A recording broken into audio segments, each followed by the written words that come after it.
গুলশানের super shop ইউনিমার্টে প্রতি KG তরমুজ বিক্রি হচ্ছে 1850 টাকা করে। এই অর্ধেক পিস তরমুজের দাম এসেছে 4763 টাকা।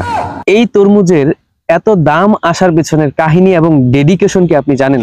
না জানলে চলুন আমরা জেনে নিই। এই তরমুজ বিশেষভাবে উৎপাদিত। উহাতে যে সার ব্যবহার করা হয়েছে, ওই সারটা মরুর উটের গোবর এবং বিশেষভাবে ফিল্টার করা পাহাড়ের ঝর্ণার পানি দ্বারা জৈব সারে রূপান্তরিত করা।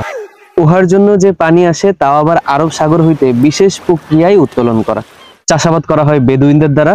ওনারা আবার বিএমডব্লিউ ছাড়া কাজে আসেন না। উক্ত খামারে আরো দেওয়া হয় বিশেষ ধরনের মুরগের মলের তৈরি জৈব সার। এই মুরগের বিশেষত্ব হলো এরা ভোরবেলা ডাকে না, মৃগী মিলন সার্টিফাইড। তাছাড়া এতে যে কীটনাশক ব্যবহার করা হয় তা সম্পূর্ণভাবে হোমিওপ্যাথিক, মৃগী মিলন একাডেমি দ্বারা মাঠ পর্যায়ে পরীক্ষিত। এই তরমুজের আরো যে সকল গুণাবলী রয়েছে সেটা হলো এই তরমুজ হেভি মেটাল মুক্ত। এই তরমুজ শতভাগ পর্দার আড়ালে বড় হয়েছে। তাছাড়া এর সার্বিক তত্ত্বাবধানে আছে কিটো অ্যান্ড ডিম্বাই একাডেমি। শুনুন মাহাতারাম, ভালো কিছু পাইতে কিছু টাকা খরচ করতেই হয়। এখন সিদ্ধান্ত আপনার। আপনি কি 100% অর্গানিক, হোমিওপ্যাথিক, জৈব, আধ্যাত্মিক, উন্নত, স্বাস্থ্যকর 4000 টাকা তরমুজ খাবেন, নাকি চাষির ক্ষেত থেকে আসা পাখির মলযুক্ত শ্রমিকের ঘাম পাত্র মিশ্রিত অস্বাস্থ্যকর উন্নত পরিবেশ অবান্ধব 100 টাকা তরমুজ খাবেন? সিদ্ধান্ত পুরোপুরি আপনার।